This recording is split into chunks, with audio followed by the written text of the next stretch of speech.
everyone back to shorter, hopefully this time, reviews of individual, even if there are always, you know how I work, wee comparisons, wee presentation of the distillery, but as I already talked about it, so about Glengyle distillery producing the KILKERRAN Single-Malt. I will put a link below to 12 years old and 2 different 8 years old cask strength expressions I did review in 2021. Also because the main whiskey I will review, KILKERRAN 16, 46% ABV, non-chill filtered, non-colored, with a mix of different casks in the recipe. And for those who wonder, I don't know if it will focus enough, is there on laser printed. You have the year of bottling and you have the batch number. So this one is first day of May 2023, and it's batch 23/90, if you wonder. I will come back to the recipe soon. We're also quickly doing a reminder of an old release of the 12 years old. As you can see, they changed the bottle to fit with the bottling line. Same bottling line, I think. Well, I don't think, I'm sure, with Springbank 10, because it's the same owners, as you might know. To put a long story short, before I forget, people sometimes, for those who don't have my Instagram, when it's some significant topic I want to talk about and I don't have the time, or I prefer not to present it on camera, please don't forget I do every now and then I do posts, and almost every month, on my community page, where you can find it on YouTube. You go on the welcome page, there are different thumbnails, and there's community. So click there. You might be interested to see my latest post, I'm gonna speak very quickly about, and then my older posts. So it's sometimes things I don't have the time or chosen to cover in my main video type of work here on my channel or in live shows. I've been invited this week, very quickly. It has a wee relationship with the G&A Mitchell Group, to the launch of a comic book, bande dessinée in French, about the story, the incredible story of the father of the Japanese whiskey. It's in French, but you'll never know, maybe there will be some English-speaking release, or some dreamy pages like this there, but also some in which you can understand. It's all about nosing, producing, and discovering whiskey. So how Shinjiro Tori and Masakata Taketsuru did met, and all the work about this. This beautiful 136 pages is a whole lot of work. So you have the authors here. Grand Angle is the publisher under the Bamboo Edition main publisher, and you have Rodin, Fabien Rodin, Alcant and Grand as the main authors. Why I'm talking about this, because Masataka Taketsuru visit Scotland to study about whiskey distilling, and he visited Hazelburn, the old distillery, before it was refurbished and not refurbished, but used as a brand name, one of the brand names of the G&A Mitchell, so the declinations of Springbank.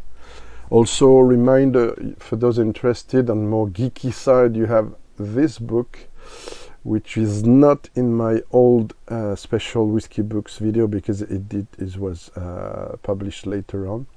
The production methods of pot still whiskey, very interesting book in English, and fortunately for most of us. So his book he published after his Campbeltown visit in 1920. So there you have the menu. So you can see it's no joke. I haven't finished. I've just, had a look on it. You have some very complex things explained, graphics and stuff, so I won't go too much in it, but as you can see, he did quite some work in there. Right. Going back to very quick presentation of the Glengyle distillery. Why the single malt is not, for those who don't know, for the others you can skip maybe to the next chapter. Why it isn't called Glengyle distillery. Glengyle distillery was founded in 1872 by William Mitchell.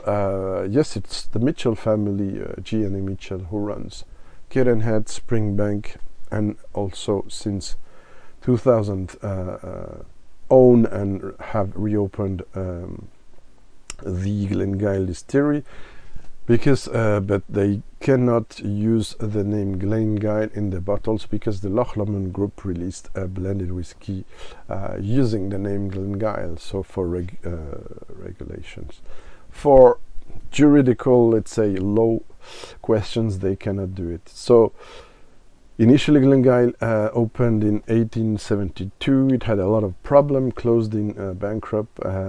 1925 closed. Lots of things going on there.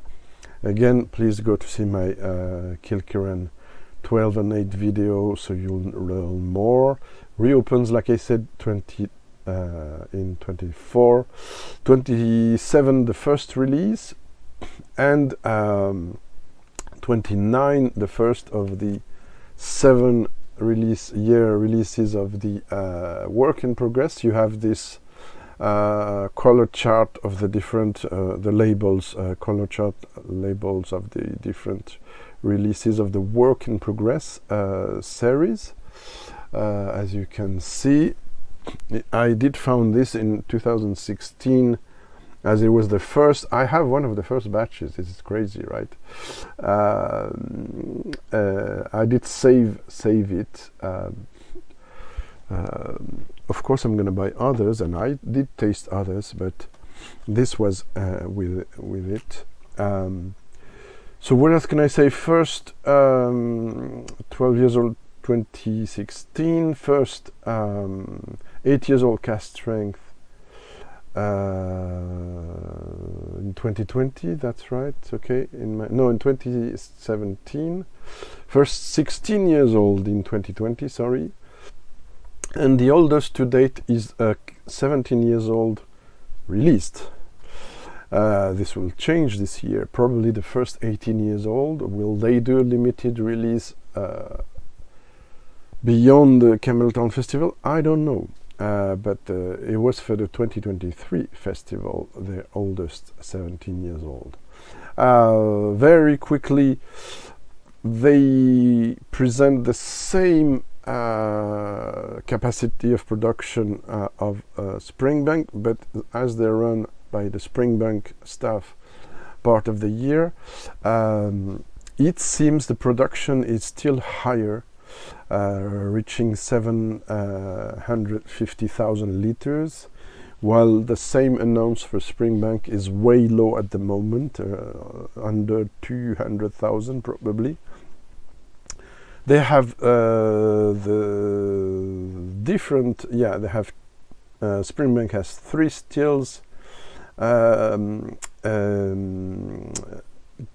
has only 2, but the bigger of capacity, if I remember well, 18,000 and 15,000 liters, the wash and then the spirit. Semi-lauter mash tun, 4.5 tons for KILKERRAN. Not going to go the full comparison.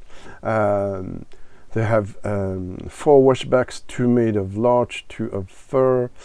Fermentation time is almost the same for Springbank, as I understand it, and for KILKERRAN.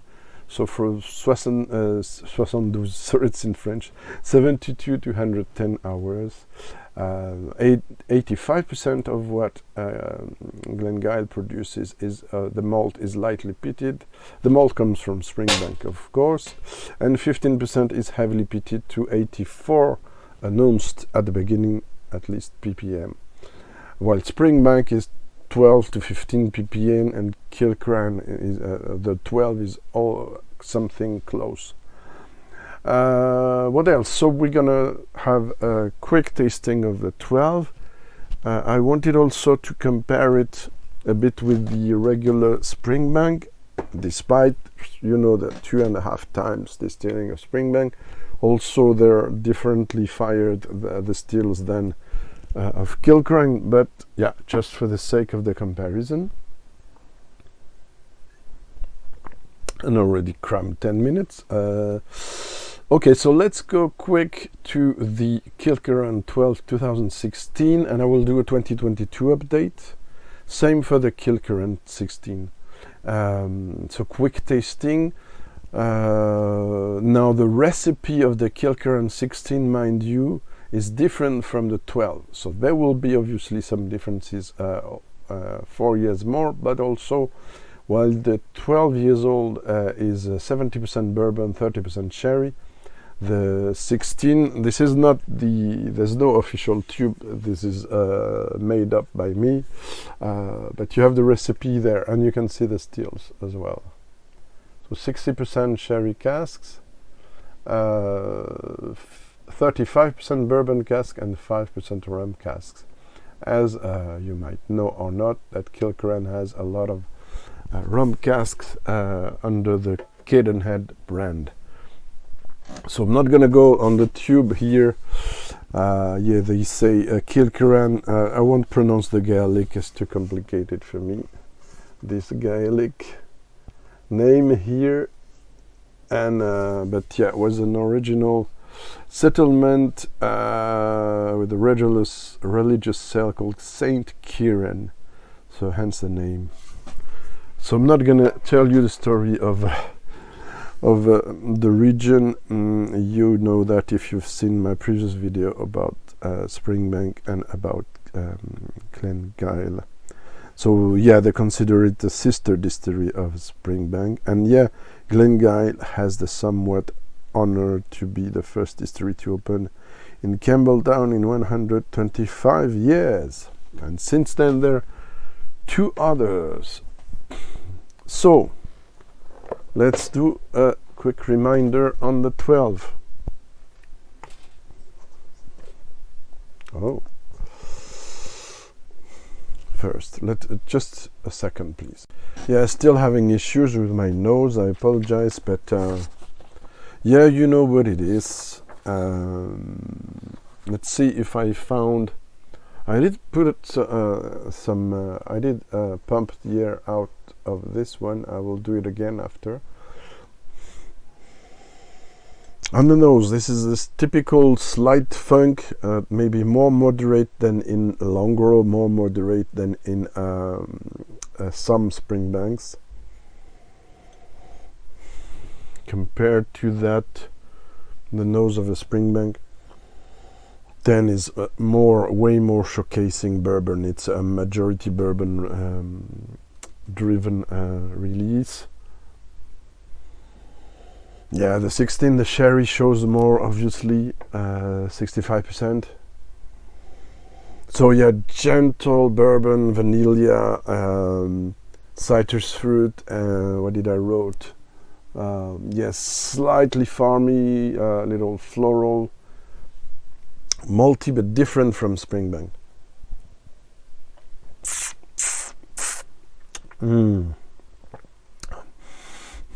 Oh, this is delicious. There's something in the 12 that's not exactly the same as the Springbank 10, we'll see, and not exactly the same as the 15 as well. Some intricate combination between gentle bonfire pit smoke with this bed of vanilla and citrus fruit and slight coconut maybe, that makes it a bit different, come across different from both the Springbank 10 and the KILKERRAN 16. This is interesting. And yeah, there's lots of different things, and light caramel as well, some exotic fruit, nefle in French.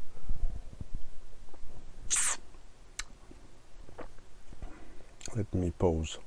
Okay, sorry. Nefle is medlar. It's the English name of the fruit. Okay, not gonna go into diluting. I mean, this is the video of the 12. I'm gonna rinse my palate 2 times. Sorry for the noises. For the Springbank 10 this time, just for the sake of a quick comparison.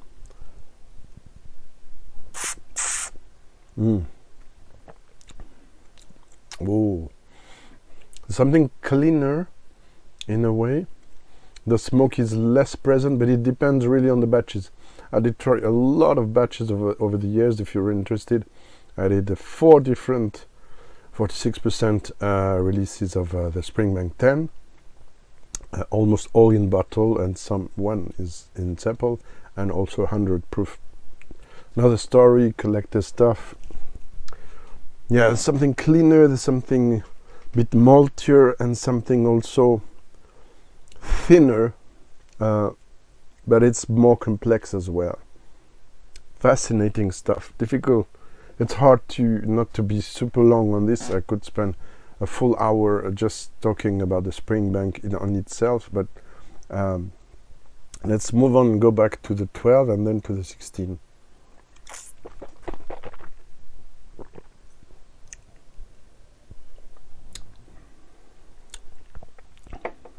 It's also complex. There's some crystallized ginger almond paste, lightly sugared almond paste, which is also gorgeous. But we're gonna go now to this one. And yeah, non-filtered, non-colored. Did I forget to say? So I've tasted the 2022, but I will. And yeah, before I forget, the KILKERRAN 12. 2022 is gorgeous as well. I tried it, or 2023, sorry. I tried it at a show last year. Almost as gorgeous as this one, as I remember. So it's a very nice consistency. There's been 3 or 4 batches since my 2016 batch. Great consistency on the KILKERRAN 12, I have to say. If I had room, I will buy a case of 6 or a case of 9, like I said, for sure a set great value whiskies, but I can't, and I have to discover other whiskies, right? If you wonder, the KILKERRAN 12 was rated 91 out of 100. Right, I don't have the rating of the Springbank in the head, but it's been reviewed. It's around 91 probably as well. So those are very close. Now for the KILKERRAN 16, once again, this is the first day of May 2023. Sorry again, batch 23/90, 46%. This is, like I said, 60% sherry, 60 or 65? Sorry. Oh yeah, sorry, 60% sherry cask, 35 bourbon, 5 rum casks. Let's see. I forgot to speak about the color. It's quite pale, almost. I don't know if I can. Almost a greenish reflection in there. Legs are sticking quite long, not so much as one could think. Anyway, let's go to the nose. This was a bit worrying at the opening, and not necessarily neck pour, first pour, and way better in the second pour. I might review it too soon, I know. If it changes again, I might speak about it. again, but I wanted to give you feedback after maybe 4 pours.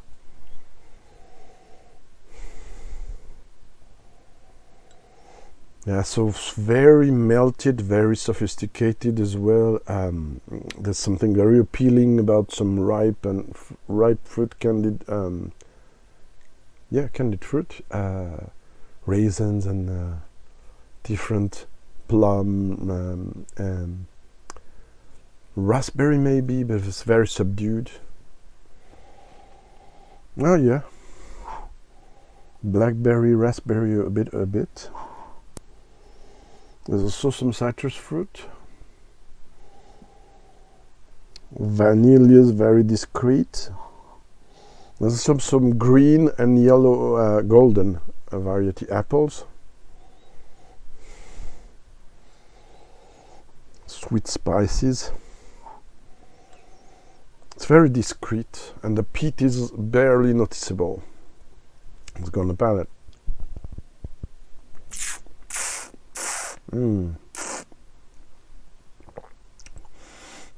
Burst of vanilla, then quickly counterbalanced by basket of fruit, orchid fruit, and a bit of red fruit, but mostly it's ripe fruit, ripe red fruit. I mean, there's nothing fresh. It's not strawberry or, but it's strawberry maybe in the distance, very much in the distance. Maybe some strawberry soup with red wine. That's awesome. If it's well prepared with the correct wine. If you like strawberries soup, I mean, it's purely strawberries with that are macerated for a quarter or half an hour in some nice the old Glendronach 12, for instance. A bit a luxury thing, but I did it. Or Redbreast 12. Yeah.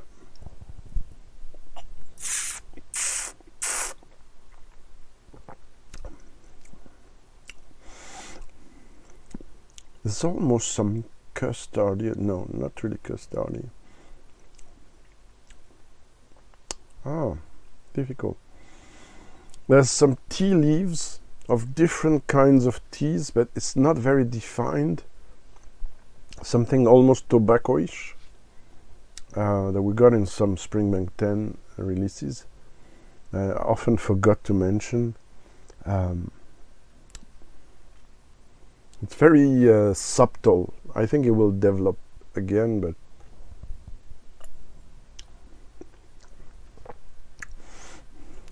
the interesting thing is the rum only speaks at the end, and on the back end or retroolfaction, with this kind of a hint, very tiny hint of cane. I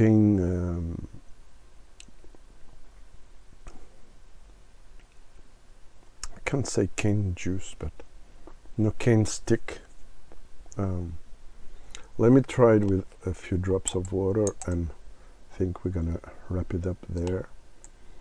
I don't think, I mean, I can go back and forth with the KILKERRAN 12 and the 10, but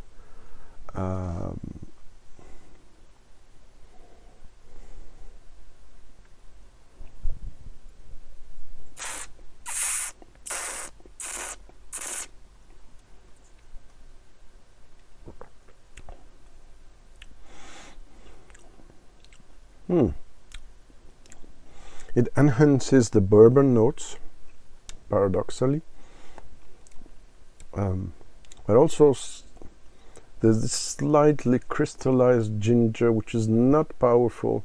It's very gentle spice. A hint of very, very thin and tiny black pepper in the background. There's also this over infused, maybe Earl Grey tea and black tea. And let's take a bit of water again.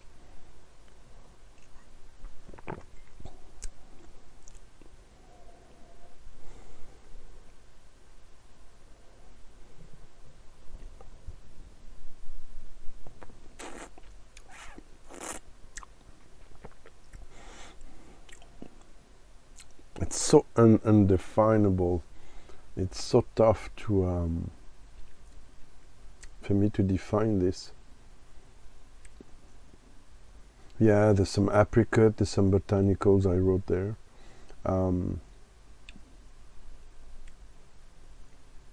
Yeah, the pit is super discreet on this one. Now to compare it with the KILKERRAN 12, the 16, sorry, 2022 that I just tried one time, the impression for me is that it was more bourbon driven, so resembling more to the 12 than this 16. Very serene, very well made. I know some prefer this one to the 2022, but I found the two beautiful. Honestly, I was ready to buy the two. This one is noted 90.5. At the moment, it's a temporary rate. The third time I rate it. Today, if I had to rate it, I think I will stick to the same. I cannot really change it for now. If it really changes it will probably be after 10 more CL. But I didn't want to wait 3-4 months to give you feedback. There's something a bit frustrating about this one, let's make it clear. Compared to the 12, it is not something straightforward, very expressive whiskey. It's not something that will blow your mind at first drink, and even compared to last week's, which is rated higher, by the way. Yeah, I know, it's French. The Armoric 15 comes across with maybe less elegance than this, but way deeper. Also, because it has 1 year more. One of the casks is 17 years old. I'm speaking about the Armoric 15 2023. The previous one is a bit different. I didn't. Maybe I should compare the two, but they're two different beautiful whiskies. Do I recommend it to the people who love the 12? I don't know. What I would like maybe is to see the 16 years old with a higher strength. 52%, something like that. I don't know. It's a blender speaking there. While the 12 I have is perfect like it is. I mean,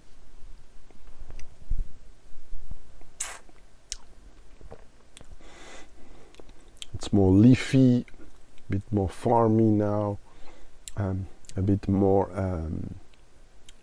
not raw, because it's beautiful and it's still rounded. It comes across as maybe a young and fiery teen, while the 16 is a bit shy as a teenager, a more older teenager, and maybe the